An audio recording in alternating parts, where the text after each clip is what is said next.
At 18 years old, Mercy Odell stood on a frozen road outside Cheyenne County with nothing to her name but a carpet bag, a wool shawl, and 40 cents sewn into her hem. Her stepfather, Garrett Hollis, had put her out that very morning, declaring in front of the whole breakfast table that a girl who could not bring in wages had no place eating a working man's food. She had 40 cents and the clothes on her back when she heard, 3 days later, that the county was auctioning off the ruined Ashcroft cattle ranch, once the grandest spread in the territory, for whatever a body would offer, and Mercy, with $2 borrowed against a promise of labor, bought 1,100 acres of dead grass, a collapsed bunkhouse, and a stone ranch house nobody had lived in for a decade. The whole county laughed at her for it. But nobody knew that beneath that ranch house, sealed behind a cellar door nobody had opened in 10 years, lay a truth about the Ashcroft family's fall that would change everything Mercy thought she knew about worth, about ruin, and about who truly deserved to call that land home. Settle in, and let us tell you the story of Mercy Odell. If you've ever been told you were worth less than the dust you stood on, tell us in the comments. And if stories like Mercy's speak to you, we'd be glad if you'd follow or subscribe to our channel so you never miss the next one. Mercy had been born in 1876 in a soddy on the wind-scoured plains outside a Wyoming settlement called Larkspur, the daughter of a homesteader named Amos Odell and his wife Adela, who died of a fever when Mercy was 6 years old, leaving her father to raise a small, watchful girl amid drought years and grasshopper plagues and the slow, grinding work of trying to coax wheat from soil that seemed determined to give nothing away for free. Amos Odell had not been a rich man by any measure the county understood, but he had been, in the quiet estimation of those who knew him, an unusually wise one. The kind of man who could look at a stretch of land everyone else called worthless and see, patiently, what it might become with enough care and enough years. He taught his daughter everything he knew about that patience, how to read the color of soil to know what it lacked, how to judge a horse's soundness by the way it stood at rest rather than the way it moved when someone was watching, how to mend a harness, doctor a sick calf, and above all, how to look past the surface of a thing to its bones. The world's in an awful hurry to decide what's finished, Mercy girl, he used to tell her, working by lamplight on some piece of broken equipment other men would have thrown in the ravine. It takes a patient eye to see what's only resting. It was Amos who first told her stories about the great Ashcroft ranch that lay some 15 miles east of Larkspur, a cattle empire built in the 1870s by a hard, ambitious man named Elias Ashcroft, who had come west with almost nothing and built, through sheer relentless will, one of the largest herds in the territory, running cattle across thousands of acres and shipping beef east by the rail carload, until the Ashcroft name was spoken in the same breath as wealth and power throughout that whole stretch of Wyoming. Amos had worked for old Ashcroft himself as a young man, breaking horses before Mercy was born, and he spoke of him with a complicated respect, admiration for what the man had built, but a certain wariness too, the kind reserved for men who built empires quickly and did not always look closely at what they stepped over to do it. By the time Mercy was old enough to understand such things, the Ashcroft Ranch had already begun its strange, sudden collapse, a series of bad winters, a bank foreclosure nobody in town quite understood the details of, and finally the disappearance of the family itself, who left in the night sometime around 1881, when Mercy was only 5, and were never spoken of again except in the hushed, half-frightened tones people use for a ghost story they only half believe. Mercy's father died when she was 14, thrown from a green colt he was breaking for a neighbor, and in the years after, she went to live with her mother's sister and that aunt's new husband, a hard, calculating cattleman named Garrett Hollis, who had married the widowed aunt largely, Mercy suspected even then, for the modest homestead claim that came with her. Garrett had never wanted a niece underfoot who wasn't his blood, and he made that plain in 1,000 small cruelties, long before he made it plain in the one large one. Mercy learned, in those years under his roof, to make herself small and useful at once, mending and cooking and tending the kitchen garden, saving what few coins she earned selling eggs and preserves at the Larkspur Mercantile in a tin hidden beneath a loose floorboard. Because some instinct, some echo of her father's careful patience, told her that a day would come when she would need to leave that house with something, however small, entirely her own. That day came on a bitter February morning in 1894, when Mercy was 18 years old, and Garrett Hollis announced over breakfast, in front of her aunt and the hired hands both, that he had fed and housed her long enough for a girl who brought no wage into his household, and that she would take her things and be gone by nightfall. Her aunt wept and said nothing to stop him, too frightened of her own husband's temper to defend the niece she had raised as her own, and Mercy, who had half expected this day for years, without ever quite believing it would truly come, packed her carpetbag with her few dresses, her mother's sewing shears, and her father's old leather-bound notebook of ranch and range knowledge, and walked the 6 miles into Larkspur with nothing but that bag, and the 40 cents remaining in her hidden tin. The rest having gone the previous autumn toward a debt her aunt had been too ashamed to mention to Garrett. She spent 2 nights sleeping in the loft above the Larkspur livery stable, which old Otis Fenwick, who ran it, allowed her without complaint or comment, being a man of few words and, it turned out, considerable quiet decency. It was Otis who mentioned to her, almost in passing, while she helped him muck stalls in exchange for that loft space, that the county was finally auctioning off the old Ashcroft Ranch, the whole 1,100-acre spread, including the stone ranch house, after more than a decade of the land sitting abandoned under a tangle of unresolved county liens. Nobody in the territory wanted it, Otis said, because the well was rumored to have gone bad, the grazing had reverted to weed and thistle, and the house itself was said to be settling badly on its foundation. But an idea had begun forming in Mercy the moment she heard the word Ashcroft, some instinct inherited from her father's old habit of looking past what everyone else had already decided was finished. And when she learned that Otis himself intended to attend the courthouse auction merely as a curious spectator, she asked whether he might advance her $2 against a season's labor mucking his stalls and mending his tack,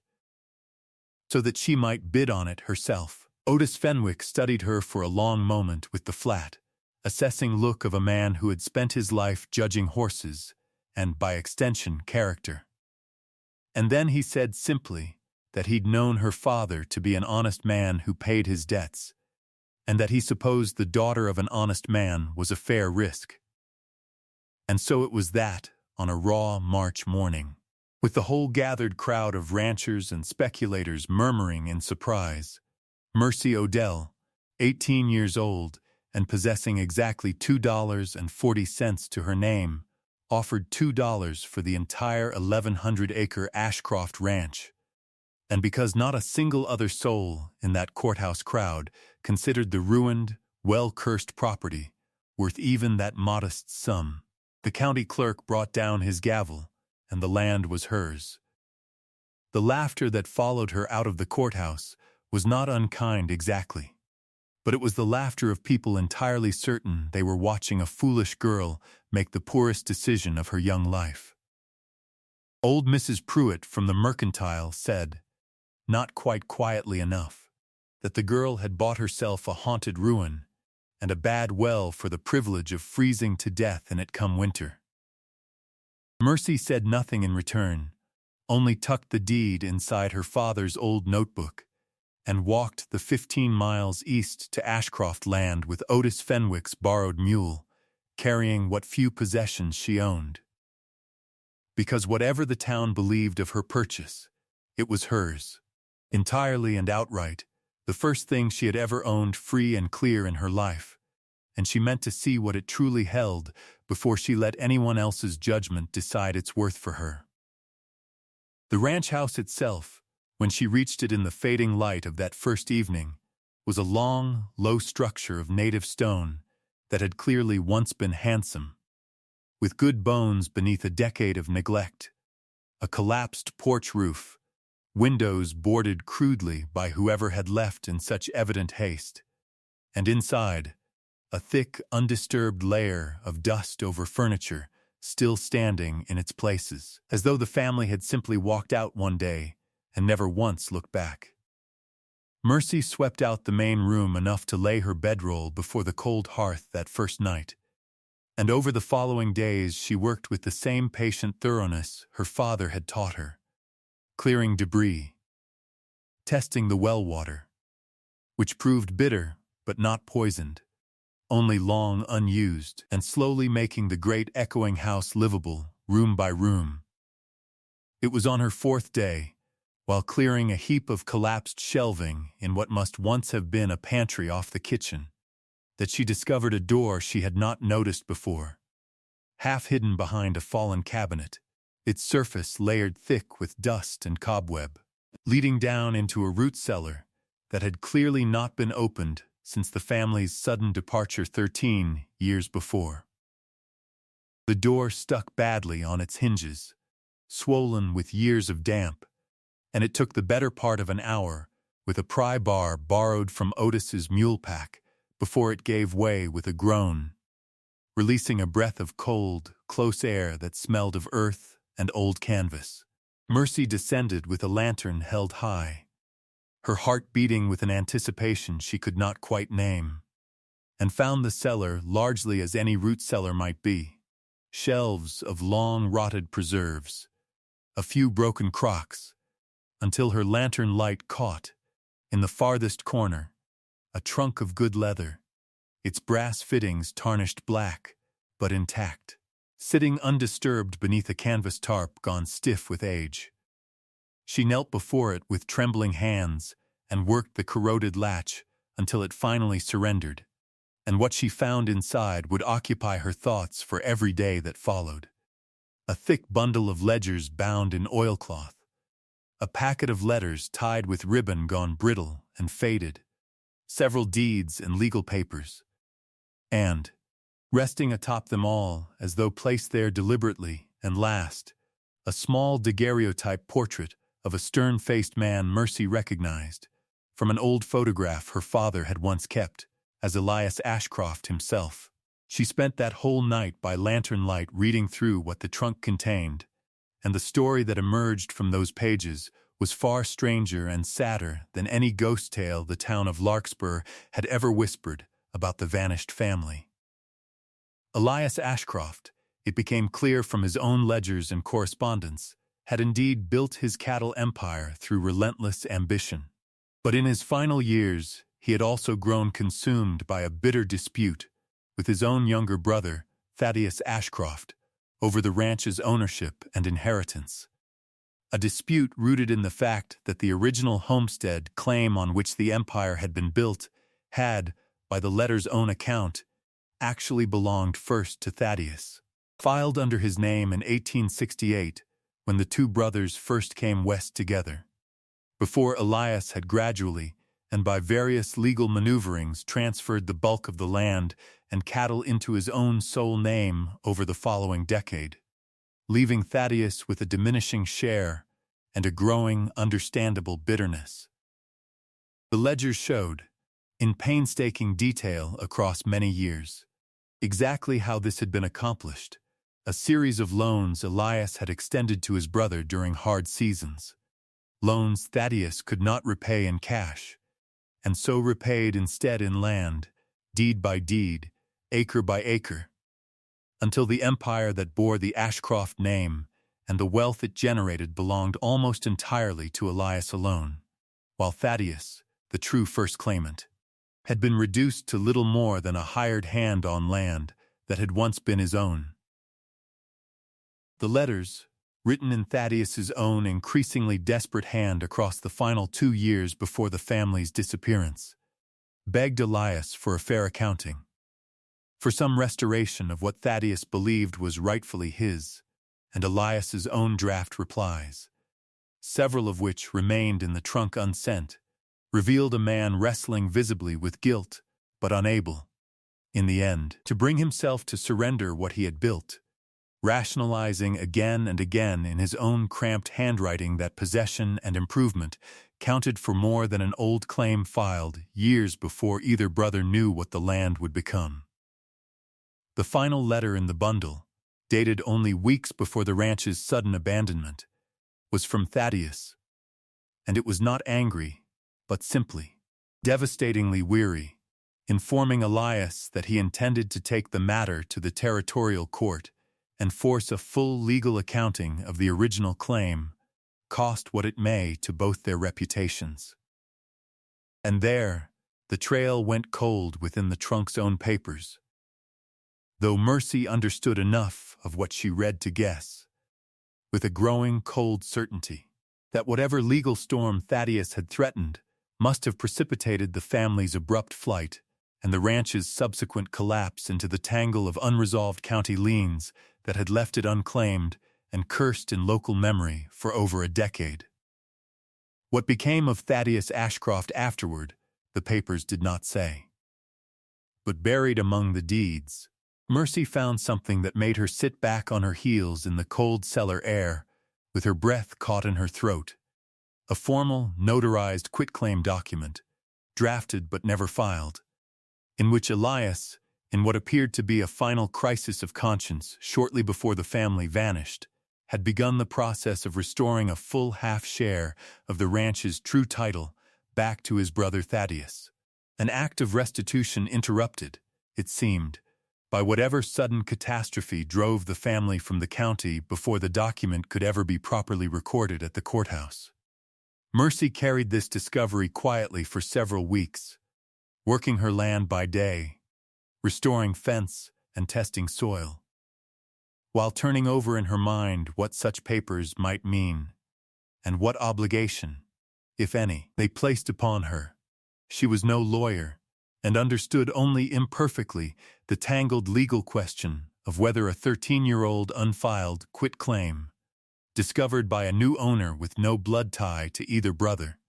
carried any weight at all, or whether the county's more recent tax auction had simply and legally erased whatever old claims and counterclaims the Ashcroft brothers had once quarreled over. But her father's old lesson stayed with her through those quiet weeks of turning the question over, that a thing's true worth was rarely what the world's hasty judgment declared it to be, and that Thaddeus Ashcroft's claim, whatever the law might ultimately decide, represented an unrepaid debt of simple fairness that had never once been made right. It was old Otis Fenwick, when Mercy finally rode into Larkspur to return his mule, and cautiously, to ask his advice, who told her the piece of the story that changed everything, that Thaddeus Ashcroft had not vanished into the wide unknown at all, but had settled, as far as Otis had heard through old ranching gossip over the years, in a small town called Beecher's Ford, some 40 miles south, working as a hired foreman on another man's spread under his own name, quiet and unremarked, apparently never having pursued his old claim through any court after all, whether from exhaustion, poverty, or simple weariness of a fight that had already cost him his family's name and his brother's affection both. Mercy resolved, upon hearing this, that whatever the law ultimately said about old unfiled papers, she owed it to plain decency to seek Thaddeus Ashcroft out and place in his hands the truth his own brother had, at the very last, tried and failed to make right. Word of Mercy's Cellar discovery, however, had already begun spreading through Larkspur by the time she made this decision, carried by a hired hand who had helped her clear the fallen pantry shelving, and who, not fully understanding what he'd glimpsed of the old papers, spoke of buried Ashcroft treasure to anyone who'd listen at the mercantile counter. Within days, the story had swollen in local telling to talk of hidden gold and lost deeds worth a fortune, and it reached, as such stories inevitably do, the ears of a man who had a very particular interest in the matter. Garrett Hollis himself, Mercy's own stepuncle, who had, Mercy now learned through careful asking, once done considerable business hauling freight for Elias Ashcroft in the ranch's final prosperous years, and who therefore knew a good deal more about the old Ashcroft affairs than he had ever let on to his own household. Garrett arrived at Mercy's ranch on a blustery afternoon, his manner ill-suited to hide the calculation beneath it, suggesting with false warmth that family ought to help family, that whatever old papers she'd found rightly belonged under careful family management rather than a young girl's inexperienced hands, and that he would be glad to take charge of the trunk's contents and see them properly filed at the courthouse on her behalf. Mercy, who understood precisely what he was after, and precisely how little he had ever cared for family where no profit was involved, declined with a politeness that cost her considerable effort, and Garrett's tone hardened swiftly into something closer to the man she had always known him to be, reminding her that a girl alone with a disputed claim to valuable land made an easy target for any number of legal challenges, and that he, as her nearest kin, could just as easily make her life very difficult indeed if she chose to shut him out of what he plainly considered rightfully his to broker. In the days following his visit, Mercy found herself facing precisely the difficulties he had implied. A county surveyor arrived unannounced to question her deed's boundaries. A rumor spread through Larkspur that her purchase at auction had been improperly conducted, and she began to understand that Garrett, through old connections built during his freight-hauling years, intended to contest her ownership outright, gambling that a friendless 18-year-old girl could be worn down or outmaneuvered before she ever had the chance to make the Ashcroft papers public on her own terms. It was a frightening, lonely position, and Mercy spent long nights by lamplight, going through her father's old notebook and the Ashcroft ledgers both, searching for some foothold of certainty in a fight she had never asked for and did not fully understand. Her answer came from an unexpected quarter. Otis Fenwick, hearing of Garrett's maneuvering through the same gossip channels that carried most news through Larkspur, rode out to the ranch himself and told Mercy plainly that he had kept his own careful records of freight hauled for Elias Ashcroft decades before. Records that, as it happened, documented Garrett Hollis's own youthful involvement in quietly moving certain Ashcroft cattle, and goods off the books during the very years the brothers' dispute had been souring. Work Garrett had done, Otis suspected, as a favor curried for Elias against exactly the kind of future leverage he was now attempting to use against Mercy. It was not proof of any crime, precisely, but it was enough, laid alongside Mercy's own trunk of ledgers and letters, to demonstrate to any fair-minded county official that Garrett Hollis had far more personal interest in controlling the Ashcroft papers than any honest concern for his niece's welfare, and Mercy, gathering her courage, resolved to bring the whole matter into the open at once, rather than let it be settled in shadows and threats. She rode to Beecher's Ford herself that same week, the trunk's key documents carefully wrapped in oilcloth in her saddlebag, and found Thaddeus Ashcroft exactly where Otis had said he would be. An older, weathered man of perhaps 60 years, foreman on a modest spread, who went pale and then wept openly, unashamed before a stranger. When Mercy placed his brother's unfiled quitclaim into his hands and read him Elias's own final unsent letters of regret, Thaddeus had believed, all these 13 years, that his brother had died despising him, the family dispute unresolved and poisoned forever, and to learn instead that Elias had been in the very act of making things right when whatever crisis drove the family away had overtaken him, was, Thaddeus said through his tears, a mercy he had never expected to receive in this life. Together, Mercy and Thaddeus brought the full matter before the territorial court in the county seat, laying out the ledgers, the letters, and the unfiled quitclaim before a judge who, weighing the clear documentary evidence of Elias's original wrongdoing and his subsequent attempt at restitution, ruled that Thaddeus Ashcroft's original claim carried genuine legal weight, and that a fair settlement was owed him from whatever value the land now held, even accounting for Mercy's own legitimate auction purchase years later. Rather than stripping Mercy of the ranch she had bought with her last $2, the court crafted instead a settlement, encouraged strongly by Mercy's own testimony and evident good faith throughout, in which Thaddeus received a fair monetary restitution drawn from a portion of county funds tied to the old unresolved Ashcroft liens, finally closing a debt the county itself had left dangling for over a decade, while Mercy retained clear and uncontested title to the ranch she had restored with her own 2 hands. Garrett Hollis's scheme to seize the papers and broker some advantage for himself collapsed entirely once his own old dealings came to light before the court. And though he faced no formal charge, the story of his attempted maneuvering spread through Larkspur swiftly enough that his standing and his freight contracts both suffered a quiet, lasting diminishment.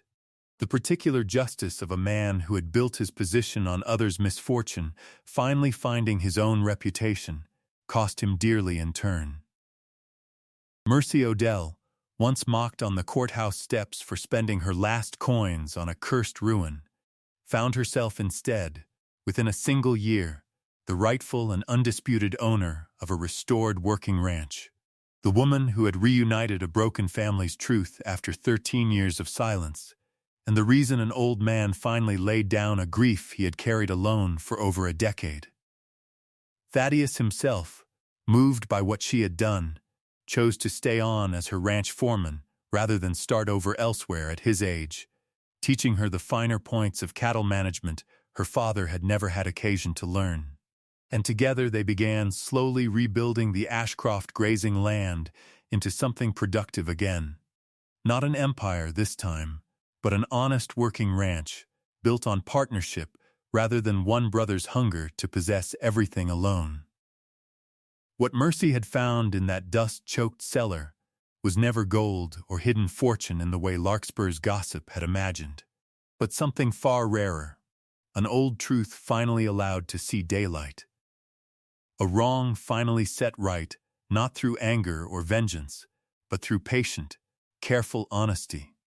The same quality her father had spent her whole childhood quietly teaching her to value above all else. She had bought 1,100 acres of land everyone else called worthless for $2 borrowed, and what that land had truly held, waiting patiently behind a swollen cellar door for 13 years, was proof that no family's fracture and no old debt of fairness ever truly vanishes, simply because the world stops looking for it, which is, perhaps, the whole of what Mercy's story asks us to remember. That the ruins the world walks past without a second glance so often hold within them not curses, but unfinished truths, only waiting for someone patient enough and honest enough to finally open the door. Thank you for spending this hour with us out on the Ashcroft Range, and with Mercy. If her story stayed with you, we'd be grateful if you'd share it with someone who needs reminding that worth isn't always visible at first glance, and we'd love for you to follow or subscribe to our channel so you never miss the next story like it. Before you go, sit with this a moment. What is a time you found real value in something everyone else had already written off? Tell us in the comments below. We read every one. Until next time, stay close.